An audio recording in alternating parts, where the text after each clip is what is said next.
Oui, les études littéraires ont des débouchés. Comptons avec les littéraires. Si vous voulez être diplomate, il vaut mieux que vous ayez fait des études littéraires que de la physique. Puis, de toute façon, si vous êtes littéraire et que vous avez en physique, vous allez terriblement vous ennuyer, vous allez perdre votre énergie. Et comme une plante qu'on dépote et qu'on fourre dans le mauvais pot, vous allez dépérir.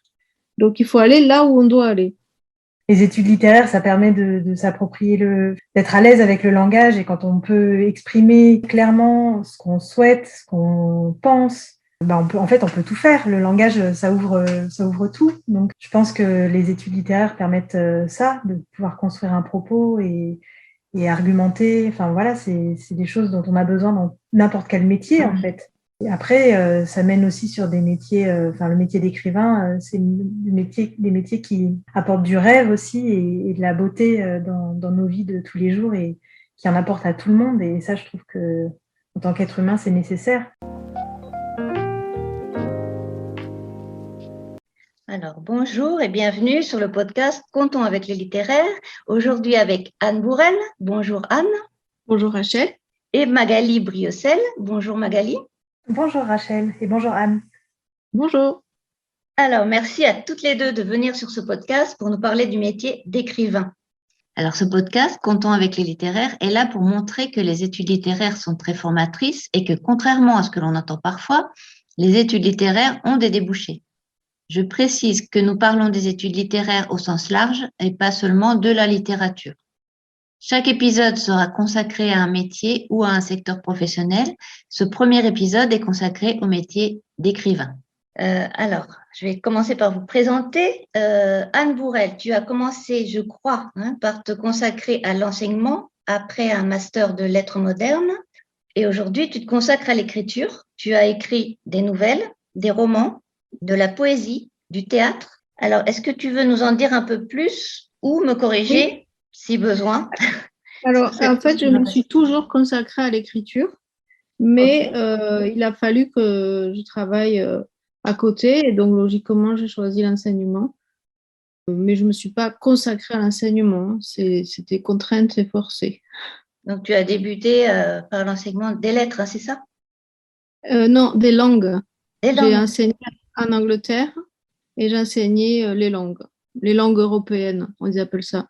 En fait, j'ai enseigné le français au lycée français, l'anglais au lycée français, et dans les lycées anglais, j'ai enseigné le français, l'espagnol et un peu l'allemand. D'accord, oui. Donc, polyglotte. Ça a duré une petite année, plus l'année d'études. Et puis après, j'ai pu faire autre chose. J'aimais bien, j'aimais beaucoup le métier d'enseignante, mais c'était ou l'enseignement ou l'écriture. Et moi, ce n'était pas possible de vivre sans l'écriture. C'était l'écriture, ouais. Okay. Magali Briocel, donc tu es libraire à Montpellier. Tu as créé la librairie La Géosphère il y a 3 ans, 4 ans, je crois. Et avant ça, tu as travaillé dans l'édition et tu as été traductrice. Puis, tu as publié 2 livres de contes et aujourd'hui, tu sors ton premier roman. Est-ce que c'est bien ça? C'est bien ça, c'est tout à fait ça. J'ai un parcours peut-être un petit peu moins littéraire que celui d'Anne, puisqu'après mon bac littéraire, j'ai fait Sciences Po. Enfin, je suis allée dans un institut d'études politiques de province, à Aix-en-Provence, parce que je voulais faire du journalisme, et bon, la vie a fait que j'ai fait je suis allée vers d'autres métiers, mais toujours en lien avec le livre, la langue, l'écriture, et en constatant que les études de Sciences Po étaient un peu une erreur de parcours, parce que j'aurais été beaucoup plus heureuse en études de lettres. Oui, tu as commencé par un bac littéraire, je crois. Tout à fait. C'est ça. Pour commencer, j'aimerais savoir, pour toutes les deux, à quand remonte votre passion pour la littérature? Donc, d'où vient votre intérêt pour les livres? Comment vous vous procuriez les livres et comment vous les choisissiez? Alors, je ne sais pas qui veut commencer. Alors, j'y vais, je me jette. Alors, en fait, je ne me souviens pas de ne pas avoir aimé les livres. C'est-à-dire, il y a plein de photos de moi, enfant, bébé, en train de déchirer des catalogues. Et je crois que ça a commencé comme ça, en fait, ma passion du livre, par le plaisir de faire. par le plaisir du papier. Ouais. Et j'adore ce bruit de page, il me porte encore. Après, Magali va nous dire et puis je vous raconterai pour mes auteurs. D'accord, ouais. Moi, j'ai grandi dans une maison où il y avait des livres et surtout où on allait énormément à la bibliothèque et je lisais tout le temps en fait. Même pendant les récréations à l'école, je lisais. Donc, pareil, comme l'a bien dit Anne, j'ai pas le souvenir d'avoir été sans livre en fait. Ça m'a accompagnée tout au long de mon enfance et de ma jeunesse. Et après, une fois qu'on est tombé dans la marmite, je crois que c'est difficile de s'en passer. Et est-ce que tu peux nous citer des titres qui t'ont aidé à grandir et est-ce que tu peux nous expliquer pourquoi ces livres-là? Alors, moi, j'aimais beaucoup les livres, les sagas, les livres dans lesquels on pouvait se plonger et côtoyer les personnages pendant longtemps. Et je garde un souvenir ébloui de La petite maison dans la prairie, qui faisait, je sais plus, 10 tomes, je crois, ou bien Anne au pignon vert. Et pareil, et en fait, c'est des personnages qu'on suit depuis leur tendre enfance jusqu'à leur jeunesse, jusqu'à ce qu'ils soient jeunes adultes. Et ça, c'est vraiment des livres qui m'ont marqué. Mais après, c'est vrai que j'en ai lu une telle quantité que il n'y en a pas. Alors, cela émerge parce que j'y ai passé beaucoup de temps. Enfin, j'ai passé beaucoup de temps avec ces personnages. Mais il y a plein d'autres livres qui m'ont marqué avec des histoires de vie Ouais, j'étais plus dans les histoires de vie ou réalistes, plus que dans le fantastique ou le magique. Mais c'est vrai que je le lisais tout le temps, quoi. Pour toi, il y a un peu de magie dans le livre que tu as écrit. Tu nous en parleras après. Oui, donc Anne, est-ce qu'on peut revenir vers toi et quels sont les livres qui t'ont aidé à grandir et peut-être aussi après en suivant l'enfance, la jeunesse, l'âge adulte? Ouais, comme Magali, en fait, je lisais tout le temps. Mes parents n'étaient pas littéraires et ils étaient un peu effarés par le nombre de livres que j'avalais. Mais bon, ils suivaient ça, un peu intrigués, mais ils suivaient. Donc, ils m'a amené dans la librairie de la ville à côté de laquelle nous habitions. Et je choisissais un peu au hasard, un peu à l'intuition, au feeling, aux couvertures. Et puis, ma première grande passion, j'étais toute petite, c'était la Comtesse de Ségur. Et en fait, j'étais portée, et je le suis encore, par la langue. C'est ça qui me plaît. Après, le bruit des pages tournées, c'est la langue. Donc, la Comtesse de Ségur, ça m'avait absolument épatée qu'elle puisse utiliser des mots incroyables comme zèle, par exemple. Donc, on ne les avait pas retirés, ces mots-là, contrairement à aujourd'hui, non? Aujourd'hui, on entend qu'on retire les mots difficiles des... Ouais, c'est dommage parce que justement, c'était ça qui était amusant d'essayer de comprendre des nouveaux mots. Et puis alors, j'ai chopé le truc de lire tous les livres des auteurs que j'aimais. Donc, la Comtesse de Ségur, j'ai tous les lire. Et puis après, c'était devenu... j'ai grandi et je suis tombée sur Colette. Ouais. Alors là, c'était un nouvel éblouissement. Mais pareil, c'est la langue. Donc, ça m'a pris plusieurs années avant d'écouler le stock de Colette. Mais je relisais aussi beaucoup Colette. Et puis après, je crois que j'avais 14 ans, la mère d'une amie qui était prof de français m'a parlé de Moderato Cantabile. Et alors là, ça a été la découverte, la magie, ça a été génial, quoi. Et en fait, Marguerite Duras m'a accompagnée jusqu'à la fac. Je lisais les livres au fur et à mesure qu'ils paraissaient. J'étais fan absolue. C'était ma star de rock, en fait, Marguerite Duras. Et j'ai pas lu grand-chose pendant longtemps. Je lisais d'autres auteurs, mais ils me semblaient fades à côté. Donc, j'ai eu l'impression de n'avoir lu qu'elle pendant Donc, c'est elle qui t'a amené à écrire. Je crois qu'elle a écrit un texte. Non. Ce qui m'a amené à écrire, c'est la Comtesse de Ségur. C'est dès le début. D'accord. Dès le début, dès que j'ai commencé à lire, en fait, j'ai appris à lire toute seule, hein, comme beaucoup d'enfants qui aiment les livres, parce que mon grand-père me lisait des histoires et il sautait des pages. Et ça m'agaçait parce que je connaissais les histoires qu'il me racontait, qu'il m'avait déjà lues. Et je me suis dit, non, il faut que je le piège. Donc, j'ai appris vite à lire et je savais que j'allais écrire, quoi. Enfin, c'était juste évident. C'était ça, point. D'accord. Donc, Duras, elle a fait que confirmer. Elle m'a désappris ce que m'a appris la comtesse de Ségur, à écrire bien. Oui, parce que je disais, elle a écrit un texte qui s'appelle Écrire, je crois, hein, où elle donne Oui, des à la conseils. fin Non, pas de vraiment. sa vie. Ouais, c'est pas vraiment des conseils, Ouais. elle entre dans ce qu'elle appelait la chambre obscure. Elle dévoile un peu comment elle vit l'écriture. Ok. Alors après, j'ai voulu l'oublier, Duras. Après le master, là, ras-le-bol. Bon, en même temps, c'est elle qui m'a dit que j'écrirais pas de thèse, hein, parce que j'en avais rien à faire. Donc, Et si on parle justement de vos études, qu'est-ce qui vous a marqué? Donc toi, c'était Duras, tu as étudié Duras ou bien non, tu es tombé sur Duras en dehors du...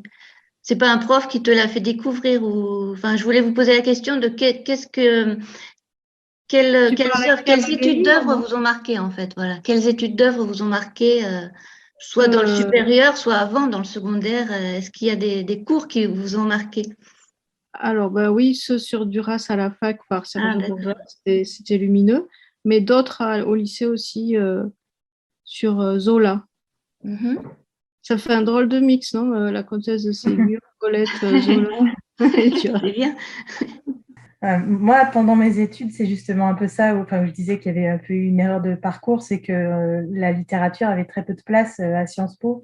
J'ai quand même suivi un cours de littérature et politique qui m'a permis de renouer un peu avec ces amours premières.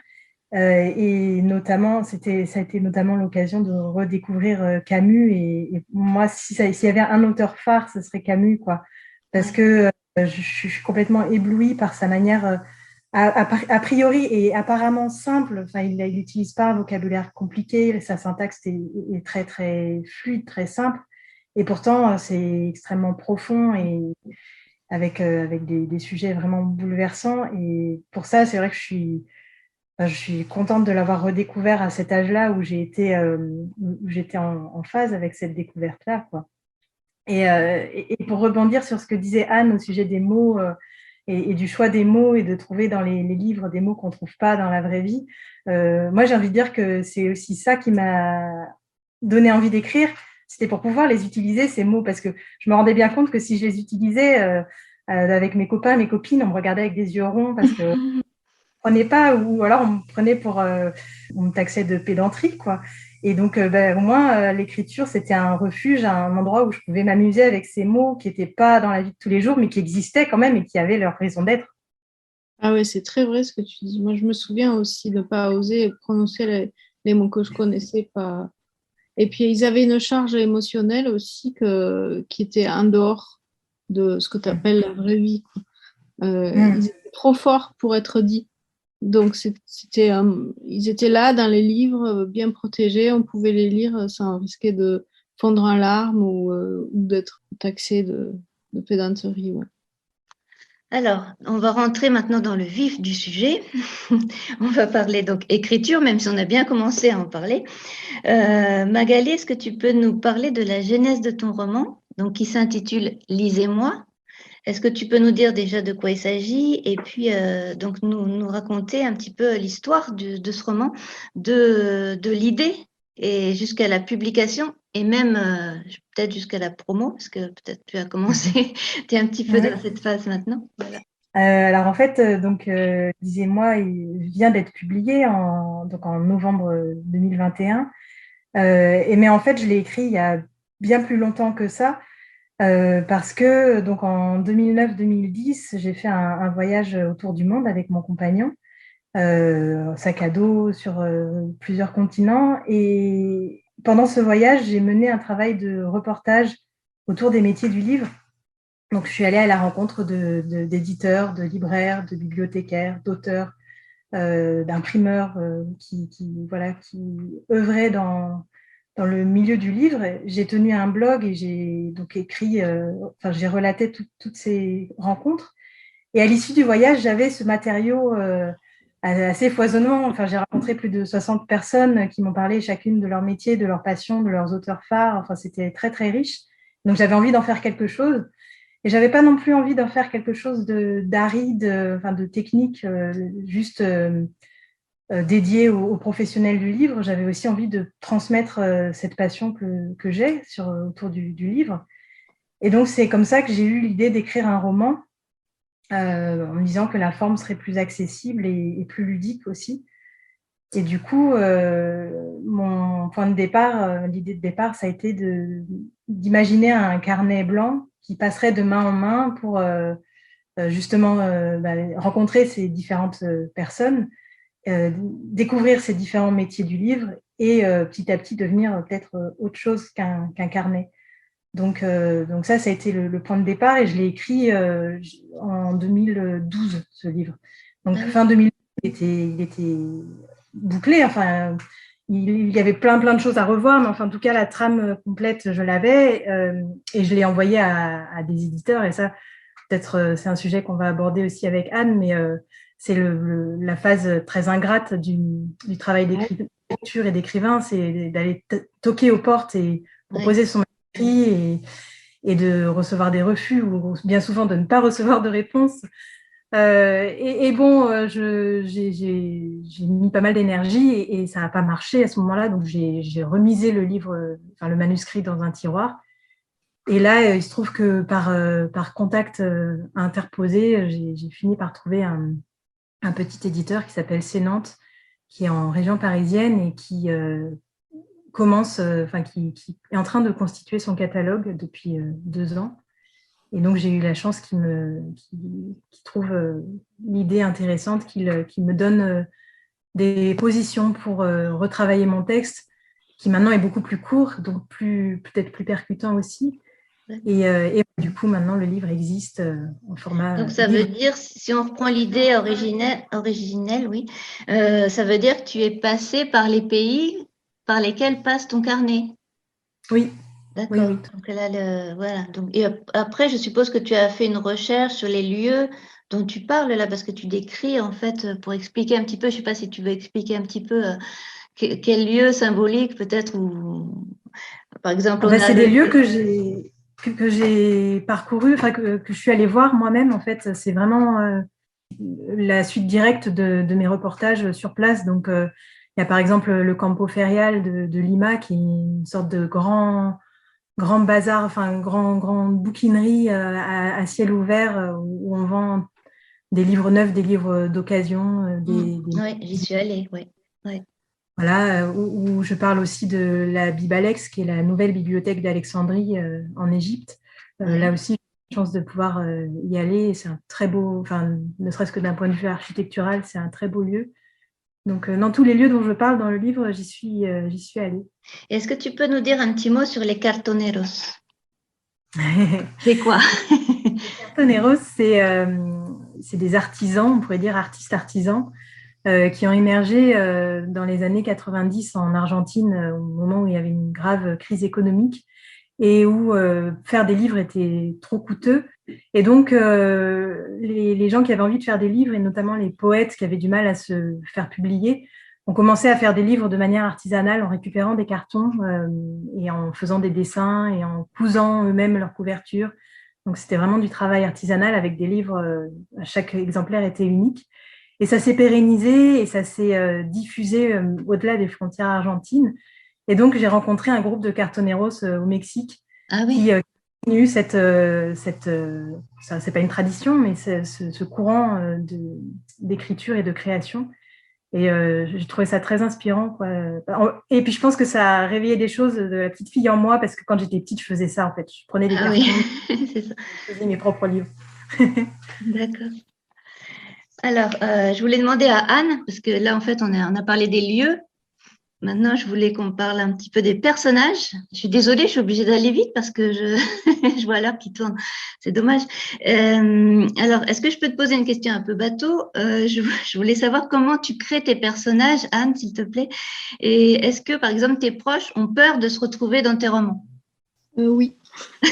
D'accord. Ils ont très peur de ça, mais je les rassure en leur disant que mes personnages, de toute façon, ils m'apparaissent Ils m'apparaissent, je ne sais d'où, ni comment, et puis je les travaille comme des mosaïques en fait. Donc je mets le nez de l'un, les yeux de l'autre.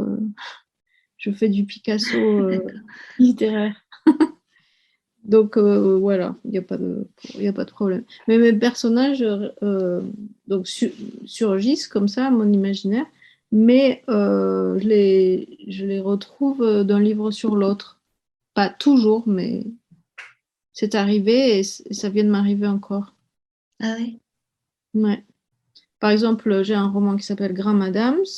Il y a un Mhm. personnage secondaire qui arrive à mobilette dans la station-service toutes les fins de chapitre, hein, à la fin de quelques chapitres en tout cas. Ouais. Et ce personnage secondaire, on le retrouve dans l'Invasion de la neige, c'est devenu le médecin qui a un rôle assez important. Donc dans le premier, c'était un étudiant qui venait travailler dans la station-service pour arrondir ses fins de mois. Puis dans le suivant, il était devenu médecin, il avait fini ses études, il était adulte, etc. Dans le dernier invité, il y a une petite fille à qui il arrive bien des malheurs. Ouais. Et ben, on la retrouve dans un autre livre qui est pas encore édité. Et elle est devenue adulte, Ok. elle aussi. J'aime bien faire ça. Ça fait comme Et une toile, en fait, qui se tisse d'un livre à un autre. là, tu me parles du dernier invité et ce qui m'a marqué dans ce livre-là, c'est surtout l'ambiance, c'est-à-dire quand tu décris les odeurs fortes des fleurs au début du roman qui Ouais. participent d'une ambiance oppressante. Et là, j'aimerais que tu nous expliques comment tu imagines ce type d'ambiance, c'est-à-dire les odeurs, les bruits. En fait, comment tu trouves déjà ton inspiration et comment tu fais pour qu'on arrive à sentir l'ambiance, en fait, à sentir les odeurs finalement avec toi, en fait, que bon, c'est quelque chose qu'on peut pas sentir, les odeurs à travers un livre, et toi, tu arrives à nous faire sentir voilà, les odeurs ou vraiment être complètement plongé dans l'ambiance, en fait. Comment Alors, tu fais ben, ça? Magali, tout à l'heure, tu parlais de l'étranger. Tu parlais de Camus, pardon. Et moi, je pense souvent à l'étranger, à la manière dont Camus montre le personnage de l'étranger complètement écrasé sous le soleil. Ça, c'est, dans cette lecture, c'est ce qui m'a marqué le plus, en fait. Mhm. Et, euh, et je crois que c'est un peu ce que je fais dans le dernier invité. Enfin, je l'ai appris de lui, quoi. L'idée, c'est de scotcher les personnages dans une ambiance. Alors, dans l'étranger, c'est le soleil. C'est pour ça qu'il tue l'arabe, en fait, parce qu'il a le soleil dans les yeux. Mhm. Et, et, dans, et moi, j'essaie de faire ça aussi avec cette histoire d'odeur qui est tellement forte qu'elle fait des cercles tout autour des personnages, en fait. Mhm. Voilà. Après, comment je fais? J'essaie de le faire. Si ça marche, c'est mieux. T'as pas de recette à nous communiquer? Non, j'ai pas de recette. J'ai pas de recette. Je travaille et je suis bien contente que ça t'ait marqué. Et après, ma question, c'est comment tu travailles avec les correcteurs? Parce que, enfin, je sais pas, j'imagine que c'est un petit peu compliqué, non? Quand tu as ton texte, toi, terminé, et puis après, il y a des correcteurs qui arrivent et qui te disent non, mais là, il faudrait revoir. Est-ce Oh, que... j'adore, c'est Ah mon bon? moment préféré. Non, là, c'est fabuleux. On sort de l'angoisse que ça marche pas, enfin, que l'histoire ne tienne pas. On nous a dit qu'elle tenait. Quand je dis on, c'est l'éditeur, la correctrice, elle dit c'est bon, ton histoire fonctionne. Donc voilà, je suis soulagée de ça. On sort des problèmes techniques, de comment on va faire que cette odeur reste tellement forte que Rachel va s'en souvenir. Euh, Là, du coup, on est avec le texte et on va en discuter avec quelqu'un qui l'a lu en plus. C'est génial comme moment. Mhm. Et là, c'est le moment où on cisèle, en fait, où je m'applique à trouver la meilleure manière de faire tenir tout ça. Enfin, pas de faire tenir parce que là, normalement, ça doit tenir, mais de faire que le texte aille plus loin, soit le plus précis possible. Donc, c'est un travail d'aller-retour entre la correctrice et moi. Et ça se passe très bien. C'est vraiment très, très agréable comme moment. Mais ça veut dire que tu travailles avec une correctrice que tu connais bien, avec toujours la même correctrice ou bien pas du tout? Chaque fois que j'ai publié avec la manufacture de livres, c'était la même correctrice. D'accord. Oui, donc il y a quand même une complicité, non? Oui, il y a de la complicité, ouais, beaucoup. Et puis, elle connaît l'écriture de chaque auteur. Donc, Ouais. elle corrige en fonction de l'écriture de chaque auteur. Oui. Vous voyez ce que je veux dire? Elle ne va pas avoir les mêmes corrections d'un auteur à un autre. Bon, Ouais. à part les fautes d'orthographe qu'on fait dans le feu de l'action et qu'on ne voit plus après quand on se relit. Mais sinon, pour tout ce qui est style et comment faire ressortir le mieux ce qu'on a envie de dire, ben, elle sait au fur et à mesure du temps, elle sait comment on veut s'y prendre. Donc, de son côté, c'est une super lecture, en fait. C'est pas juste des petits points de grammaire et des petits points d'orthographe. Oui. Et puis c'est une complicité entre vous deux aussi. Un aller-retour, j'imagine. Oui, ouais, voilà. Elle connaît l'éthique et elle va pas contre. Oui. Alors, j'ai une petite question pour Magali au sujet Là, on était dans la correction. Maintenant, est-ce qu'on peut s'approcher de la traduction? Donc, c'est proche aussi, hein, entre correction et traduction. Je me demandais, puisque toi, tu as traduit, je crois, hein, est-ce que ça t'aide pour écrire et comment ça t'aide? En quoi ça t'aide? C'est effectivement, ce qui m'a amené à la traduction, c'est l'écriture, parce que j'ai pas fait d'études de langue. Je traduis de l'allemand. J'ai passé 2 ans en Allemagne, mais voilà, c'est pas ça qui a fait de moi une traductrice. Mais le fait de maîtriser l'allemand au quotidien, de lire en allemand et par ailleurs d'écrire en français, c'est ça c'est cette juxtaposition de ces deux envies qui m'a amené naturellement à la traduction. Et effectivement, pour moi, la traduction, c'est avant tout de l'écriture. Et ce qui est assez chouette, c'est que quand on traduit, on a un canevas. Enfin, on a tout de suite le texte allemand, on a la structure de l'histoire, ou quand on traduit des articles, c'est un peu moins intéressant, mais on a quand même quelque chose qui est déjà donné. Il n'y a pas l'angoisse de la page blanche. Ça, c'est déjà un confort qui est très appréciable. Et ensuite, ce qui est intéressant, c'est de dire, quelque part, de dire avec ses propres mots ce que nous, on n'aurait pas forcément écrit. Enfin, ça a été écrit par quelqu'un d'autre, mais c'est quand même nos mots à nous, nous traducteurs, qui vont apparaître sur le papier en français. Donc, ça nous fait aller vers des endroits où on n'irait pas forcément, en fait.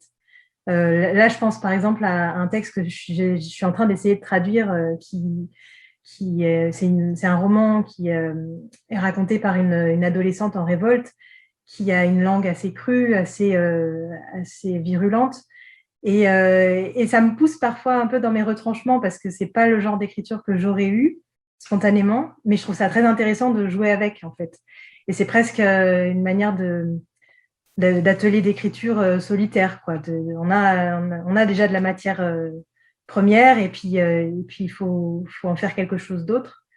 Voilà. Et du coup, je pense que la traduction, ce qui aide, la traduction aide dans l'écriture ensuite, parce que même si, par exemple, là en ce moment, j'écris pas du tout, j'arrive pas à trouver le temps d'écrire, mais je trouve un petit peu de temps pour traduire, et je me dis, la gymnastique de chercher le bon mot, chercher le bon rythme, chercher la phrase qui tombera juste, cette gymnastique, je la pratique, et je pense que, je ne sais pas si Anne, tu es d'accord avec moi, mais j'ai l'impression quand même que l'écriture, ça nécessite une pratique régulière pour, ne serait-ce que pour se sentir à l'aise, en fait. Oui, j'imagine que oui. Donc là, je reviens vers Anne. Je voulais savoir si tu veux bien nous parler de ta maison d'édition, enfin ta maison d'édition, la maison d'édition que tu as choisie, ou bien peut-être que c'est elle qui t'a choisi. Enfin, comment est-ce que vous travaillez ensemble? Comment tu as trouvé cette maison d'édition? Comment vous travaillez ensemble? Et puis, quels sont les plus et les moins dans vos relations? Et comment on fait surtout? Que je te dise quoi. Ouais. Et comment on fait pour trouver le bon éditeur? Ça, je pense, c'est vraiment la question. Ouais, trouver le bon éditeur, pour moi, ça a été long. Enfin, à l'échelle d'une vie, pas trop, mais je l'ai ressenti comme très long. J'ai eu un premier livre publié à l'Harmattan et c'était une grosse erreur en fait, mais je connaissais rien au monde de l'édition. Donc mon professeur de littérature avec qui j'avais entamé cette thèse là sur Duras a proposé le livre pour moi. Il a été accepté de suite. Je me suis dit bon, en avant. Et en fait, faut pas faire ça. Faut pas aller publier un premier roman chez l'Harmattan. Il faut prendre le temps de choisir. Comment? Mauvaise pub pour l'Harmattan. Ah ben oui, non, mais ils le savent. Hein. Oui, non, mais c'est vrai qu'on a cette. Moi aussi, j'ai publié chez l'Harmattan, mais moi, c'était pas du tout un roman, voilà. Mais enfin, moi, j'en étais contente et c'était parce que, en fait, je connaissais la directrice de collection qui m'a proposé de publier avec elle. Et donc, comme je la connaissais bien et donc j'avais aucun souci, j'étais très contente qu'elle me propose. Je suis allée chez l'Harmattan et j'ai eu aucun souci. Mais c'est vrai que j'ai entendu pas mal de critiques, oui, sur cette. Oui, alors d'abord, ils ont voulu me faire payer les 50 premiers exemplaires. Ah ouais, Et j'ai dit non. Et ils m'ont dit, oh, mais non, mais c'est pas pour toi, c'est pour les autres. Je trouvais ça louche, hein, Ouais. mais bon, j'étais embarquée. Donc en avant, ils ne donnent pas de droit d'auteur aux auteurs. Ils ne font pas de distribution. En fait, quand on publie un roman chez l'Harmattan, on se fait plaisir, quoi. Et moi, je ne voulais pas me faire plaisir, je voulais faire plaisir à des lecteurs. Ouais. C'est aussi con que ça, quoi. Donc c'était pas le bon endroit et j'avais pas pris le temps. J'ai tellement passé d'années à essayer d'écrire bien, d'écrire des choses qui puisaient au fin fond de moi-même, que j'avais oublié de regarder comment ça marchait le monde éditorial. J'avais complètement zappé cet aspect-là. Donc après mon expérience malheureuse chez l'Harmattan, eh ben j'ai cherché à comprendre comment ça fonctionnait. Donc, j'ai ramé et puis j'ai rencontré un éditeur absolument charmant qui s'appelle Kaya Makele, mais qui est prof de fac aussi et qui maintenant se consacre, j'ai l'impression, plus à son métier de prof de fac qu'à son métier d'éditeur. Donc, on a fait juste un seul livre ensemble. Et puis après, j'ai donné à lire le manuscrit de Graham Adams à Lilian Batelot, que tu connais, qui est un auteur ici.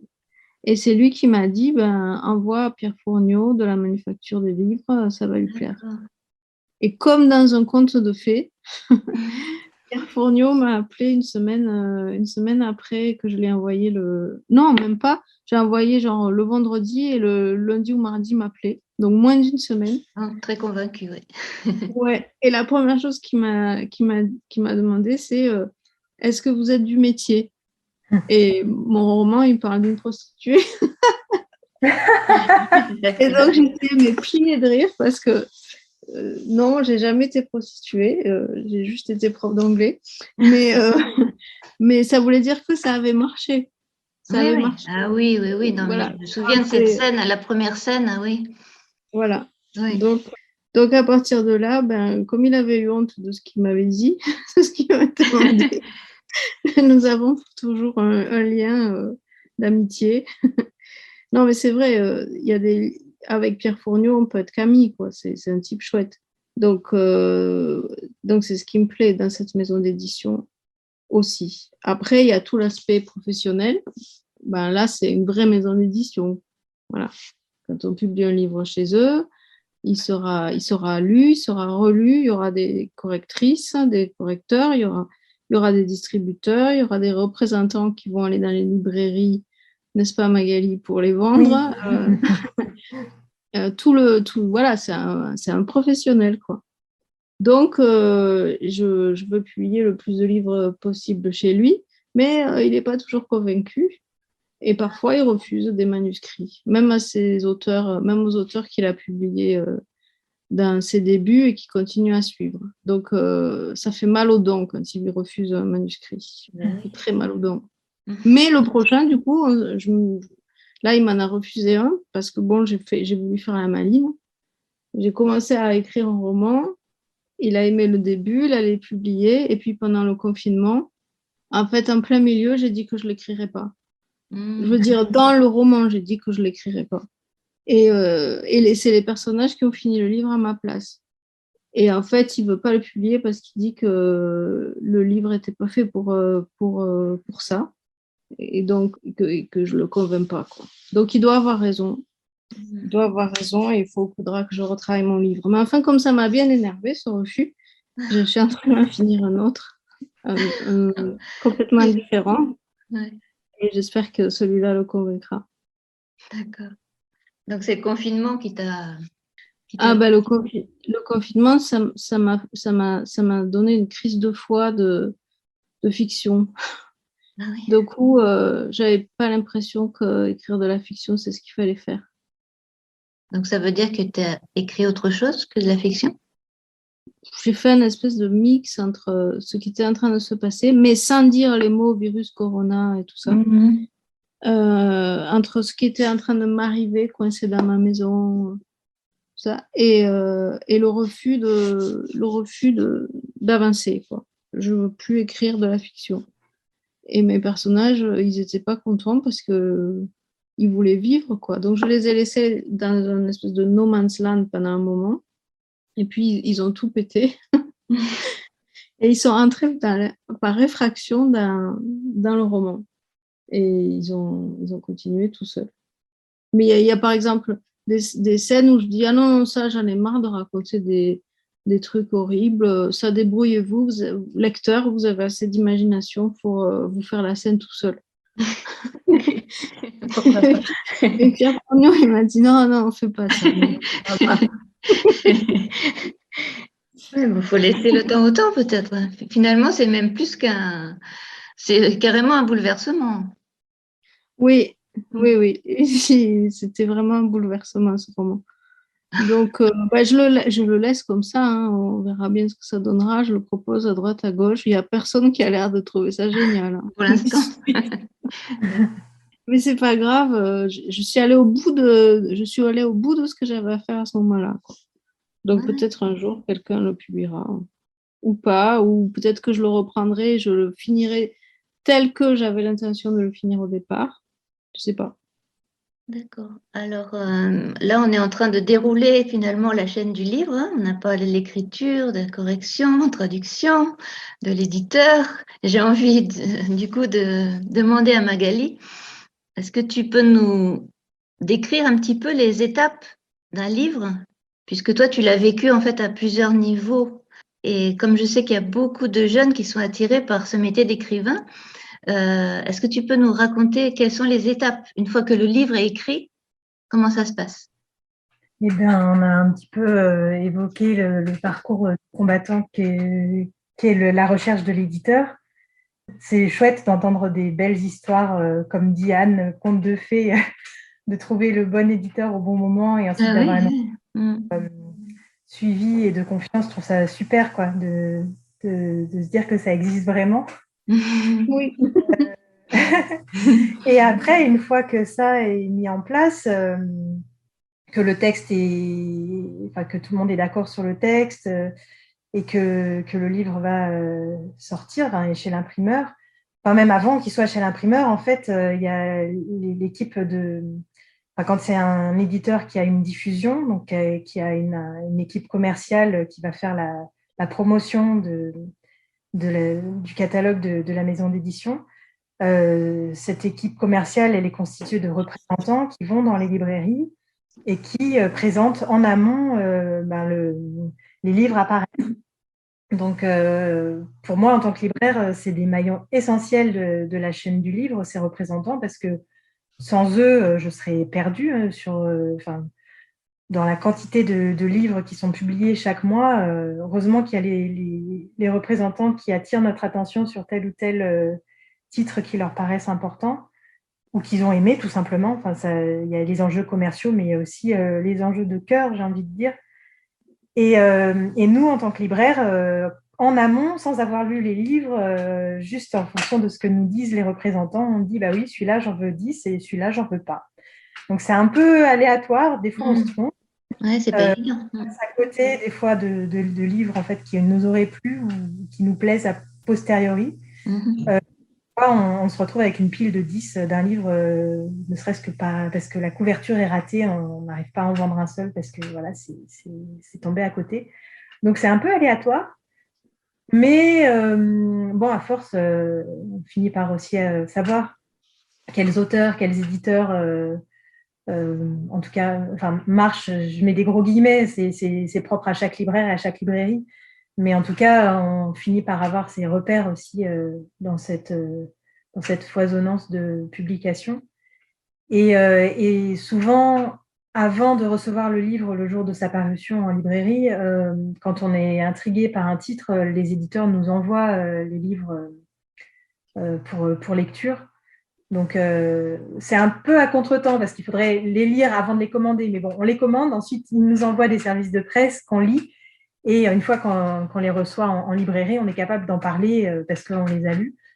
Après, je ne vous cache pas qu'on en reçoit tellement qu'on n'a pas le temps de tout lire. Donc, des fois, il y a des livres, on sait que c'est bien et on sait qu'on a envie de les défendre, mais les journées n'ont que 24 heures. Et quand on est libraire, on ne lit pas en journée. Enfin, on lit comme vous et moi le matin, le soir, dans les transports. Enfin, voilà, c'est pas l'image d'Épinal qu'on peut avoir du libraire derrière son comptoir qui attend le client en lisant un livre.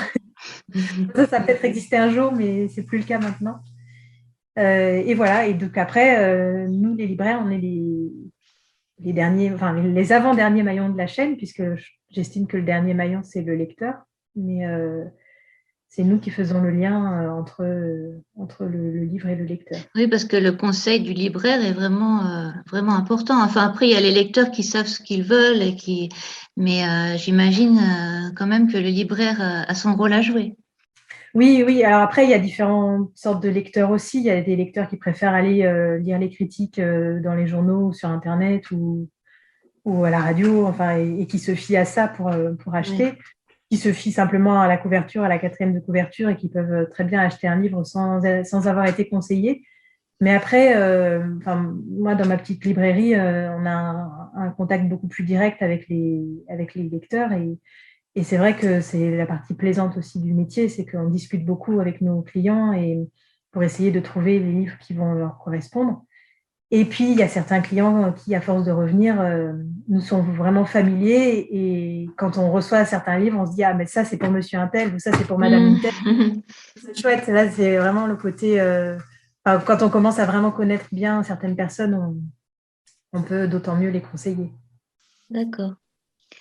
Alors, Anne, j'ai envie de poser la question qui fait mal, c'est-à-dire la question de la rémunération. Ah oui, ça fait mal, ouais.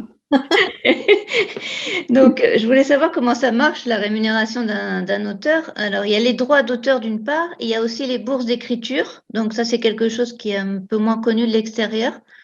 Et oui. Après, il y a peut-être d'autres choses que j'aurais oublié de citer.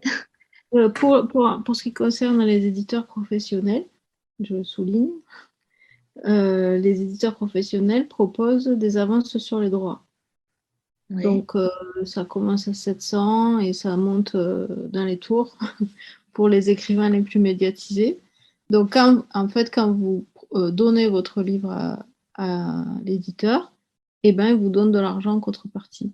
Mm-hmm. C'est comme ça que ça se passe dans la vraie vie. Ça, c'est pour les écrivains confirmés déjà? Non. Moi, à la manufacture, dès le premier livre, j'ai eu une avance sur les droits. Oui, je confirme. Enfin, moi, avant mon roman, j'ai publié des recueils de contes et dès le premier recueil, j'ai aussi eu la droit aux éditions Fliès.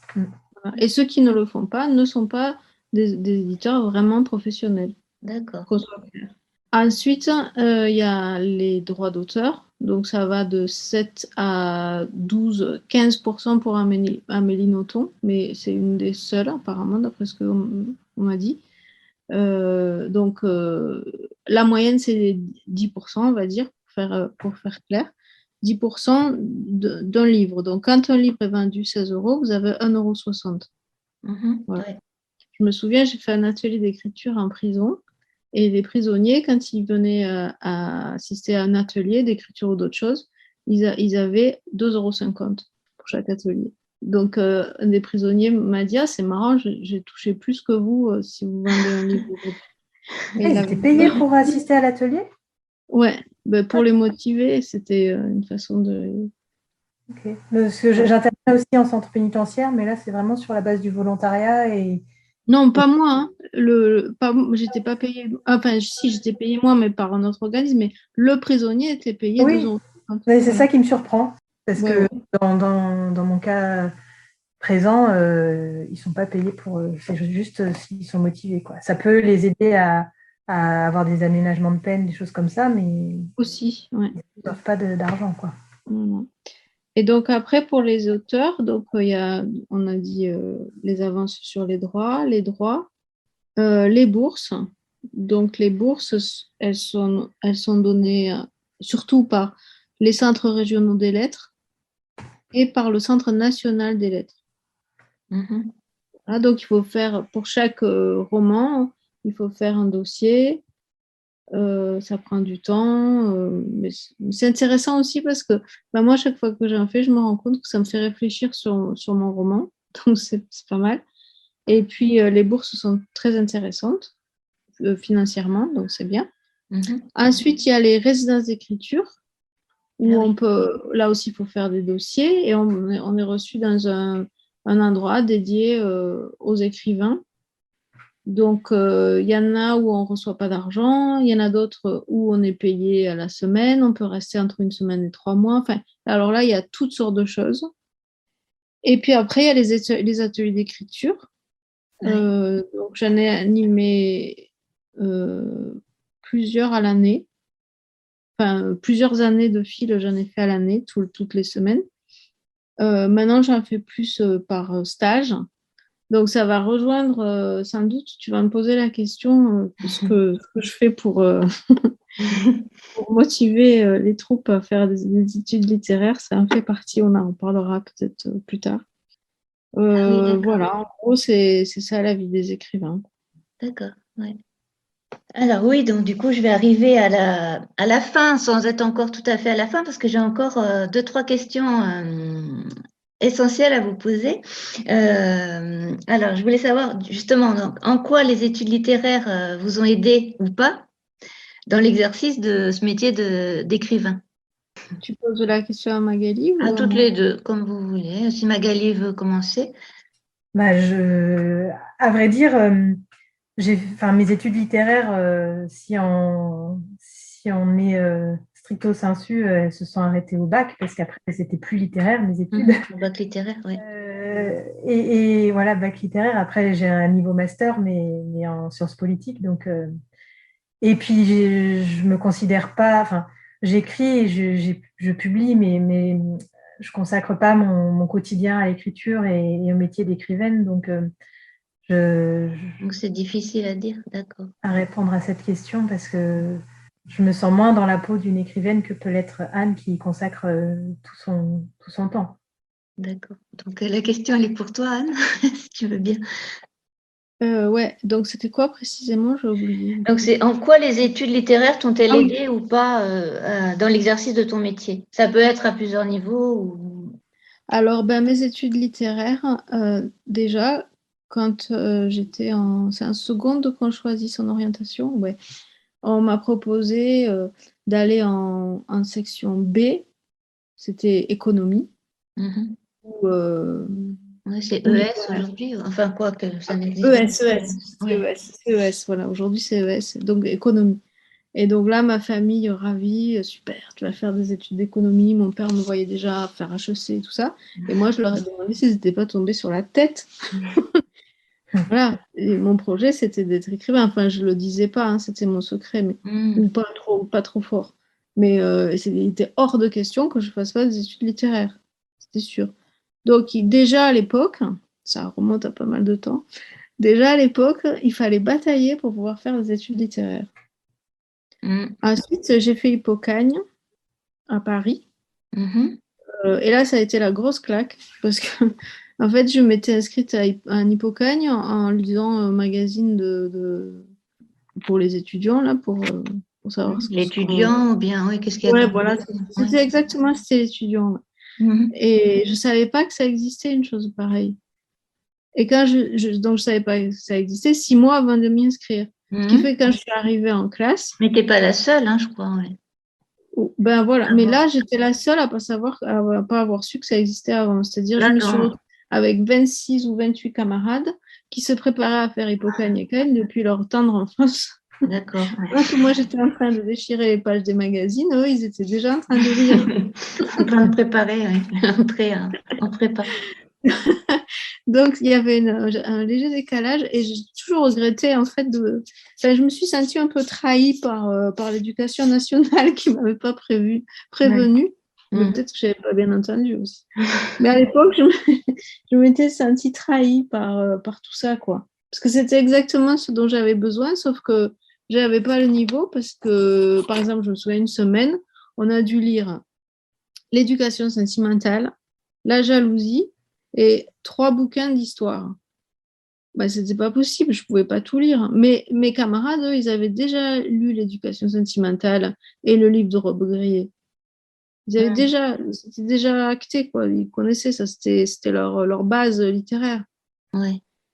Donc voilà, je partais avec un handicap et à la fin de l'année, je n'ai même pas attendu la fin de l'année, je suis rentrée chez moi et j'ai révisé mes classiques, littéralement. Et après, je suis allée à la fac à Montpellier où là, j'étais plus préparée à ça, quoi. Puis ça me convenait bien parce que j'étais libre de faire comme je voulais pour Mais j'ai pas étudier. compris. Du coup, tu as fait les 2 ans Non, j'ai fait une d'Hippocane. année. J'ai fait D'accord, oui. Hippocane. Donc quand même, tu as fait 1 an. Mhm. Bah, j'y étais, hein. Il fallait que Et qu'est-ce que ça t'a apporté, ça m'a apporté plein de trucs. Ça a Ouais. ouvert des portes sur des tas de sujets. Et puis aussi, j'ai vu des gens qui avaient bossé beaucoup plus que moi. Donc ça m'a fait réfléchir un peu. Et des gens qui étaient déjà dans un endroit où je voulais pas aller. Comment dire? Ils étaient, ils étaient déjà terriblement sérieux. Ils étaient terriblement stressés, les pauvres. Tout- Hmm. tout- Toutes les semaines, les filles pleuraient, les garçons s'arrachaient les cheveux. Enfin, c'était comique. Tiens, un jour, il faudra que j'écrive un truc là-dessus. Parce que Tu vois? moi, j'ai trouvé que c'était vraiment comique quand même.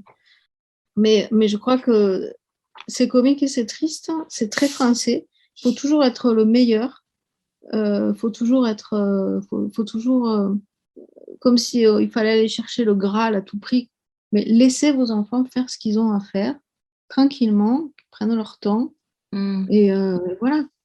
Ces gens avec qui j'étais, ils étaient poussés depuis leur tendre enfance, quoi. Comme s'ils avaient oublié que nous sommes mortels, tout simplement, quoi.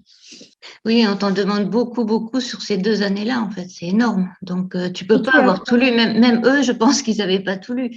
Ou ils savaient faire en fonction de ce qu'ils connaissaient un petit peu. Ils avaient entendu parler d'eux. Mais Non, c'est... ils étaient nettement plus dans le move, ouais. C'est sûr. Ouais, ok, mais... Autant je regrette de ne pas avoir été préparée un peu mieux, autant je regrette pas du tout de ne pas avoir fait Cagne, parce que ce que j'ai vécu ensuite à la fac, c'était vraiment merveilleux. Là, j'ai vraiment trouvé mon endroit, j'ai appris plein de choses sur la Après, littérature, j'ai pu peaufiner les langues étrangères aussi, parce que j'aime bien étudier les langues, donc j'ai pu faire ça, j'ai pu approfondir des tas de trucs, j'ai pu commencer à écrire aussi, parce qu'il y avait plus de temps qu'en Hippocane. Qu'est-ce que ça m'a apporté d'autre? Euh, j'ai vraiment eu l'impression quand je suis arrivée en fac de lettres que ça y est, j'étais chez moi, quoi. J'avais trouvé mon lieu d'apprentissage et que la vraie vie avait enfin commencé. d'accord. Donc, tu t'es pas trompé dans le choix de tes études. Non. Et j'ai envie de vous poser la question, donc essentielle là, pour ce podcast. Pourquoi le littéraire et les littéraires sont importants dans une société? Bah, alors, d'abord, si ce podcast est destiné aux parents et aux enfants qui réfléchissent aux études littéraires, Oui. d'abord, j'ai envie de dire qu'on ne contrarie pas les ambitions de ces enfants. C'est impossible, c'est interdit. On ne contrarie pas les ambitions de ces enfants. Les ambitions de vos enfants ne sont pas les vôtres. Mais c'est pas grave, vous laissez faire. Les parents sont terriblement inquiets, c'est bien connu. C'est ça, c'est ce que je voulais te dire. Voilà. Et donc, ils imaginent que parce que leur enfant aime quelque chose qui est à 10 000 lieues de leur propre centre d'intérêt, ils ne vont pas trouver leur place dans la société. Mais il y a des places pour tout le monde et aussi pour les littéraires. Si vous voulez être diplomate, il vaut mieux que vous ayez fait des études littéraires que de la physique. De toute façon, si vous êtes littéraire et que vous avez un physique, vous allez terriblement vous ennuyer, vous allez perdre votre énergie. Et comme une plante qu'on dépote et qu'on fourre dans le mauvais pot, vous allez dépérir. Donc, il faut aller là où on doit aller. Vous savez très bien, enfin, justement, la littérature est remplie de gens qui sont contrariés, de personnages qui sont contrariés. Donc, prenez acte et laissez faire vos enfants. Et pour les enfants, c'est l'inverse aussi. Ne vous laissez pas happer par le stress ambiant et faites votre route, quoi. Personne ne la tracera à votre place. Donc les études littéraires, ouais, elles sont importantes dans la société. Vous pouvez faire des tas de métiers, du libraire jusqu'au diplomate, en passant par les profs, les traducteurs. Il y en a tellement. Tous les métiers du livre demandent des étudiants de lettres.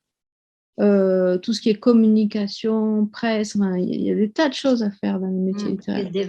Et puis, il y a écrivain aussi. Et écrivain, ça ne veut pas dire devenir tous des superstars. Ça veut dire trouver sa place. Voilà. Donc, laissez vos enfants trouver leur place. Ok, merci. Et Magali, pas grand-chose à rajouter. C'était très bien dit. Je suis entièrement d'accord et j'aurais vraiment pas dit mieux. Et je pense que les études littéraires, ça permet d'être à l'aise avec le langage, et quand on peut exprimer, quand on sait exprimer clairement ce qu'on souhaite, ce qu'on pense, on peut tout faire. Le langage, ça ouvre tout. Donc, je pense que les études littéraires permettent ça, de pouvoir construire un propos et argumenter. Enfin, voilà, c'est des choses dont on a besoin dans n'importe quel métier, en fait. Oui. Et puis après, ça mène aussi sur des métiers, le métier d'écrivain, c'est des métiers qui apportent du rêve aussi et de la beauté dans nos vies de tous les jours, et qui en apportent à tout le monde. Et ça, je trouve que en tant qu'être humain, c'est nécessaire. Voilà, qui sont nécessaires à tous, oui. Ouais, entièrement d'accord. Merci beaucoup. Dernière question pour terminer. Je voulais savoir quels sont vos projets chacune. Et puis, dans le cadre donc des évolutions peut-être qui touchent le secteur du livre, comment vous vous situez là-dedans? C'est une vaste question, mais si vous voulez répondre assez brièvement. Alors, sur l'évolution qui touche le livre, je ne sais pas si tu pensais à la mort programmée du livre dont on nous bassine depuis des décennies. Moi, je n'y crois pas. C'est d'ailleurs pour ça que je suis libraire.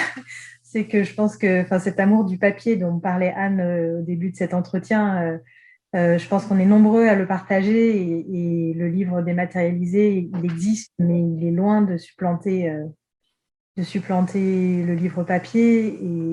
Et puis, le livre en général les histoires en général vont continuer d'exister, parce que c'est ça qui fait notre sève d'êtres humains. Mm-hmm. Et du coup, alors je ne sais pas si c'était ça le sens de ta question, les changements qui... Oui, moi je pensais bien sûr à ce que tu dis, le livre numérique, le livre audio, parce que ça on entend de plus en plus parler, même si c'est encore peut-être un petit segment de marché pour le moment. Mais après, il y a sûrement... Pour moi, c'est juste des déclinaisons du livre, en fait. C'est des déclinaisons d'une manière de raconter des histoires, mais raconter des histoires, on le fera toujours, et on en aura toujours besoin. Donc, peu importe finalement la forme que ça va prendre. Mm-hmm. Et le support papier, de toute façon, pour l'instant. Cette question. Pardon. Je disais, je voudrais bien intervenir sur cette question, mais peut-être tu peux terminer, Magali. Si, vas-y, je t'en prie. Non, alors en fait, je suis d'accord avec toi. C'est des déclinaisons du livre qui sont proposées en virtuel. Et autant le livre audio que le livre virtuel, enfin sur sur tablette ou Kindle, ou tous ces trucs-là. C'est une autre manière de s'approprier la lecture, en fait. Moi, j'en utilise. Je n'utilise pas que le papier, mais c'est pour les livres techniques, par exemple, que j'ai envie d'avoir sous la main dans mon téléphone. Comme ça, j'écris, je regarde des trucs en même temps. Enfin, je mélange les supports, mais c'est pas parce qu'on mélange le support qu'on va voir le livre disparaître. Et j'ai d'ailleurs un exemple bien précis. Il y a quelques années, il y a 3-4 ans, on m'a proposé un contrat avec une boîte qui proposait, une application en fait, qui proposait sur Android des histoires. Et il fallait écrire des histoires avec plusieurs... chaque chapitre était ouvert sur plusieurs fins. Vous voyez, on arrive au bout d'un chapitre, on pouvait choisir A, B ou C. Donc c'était génial à écrire.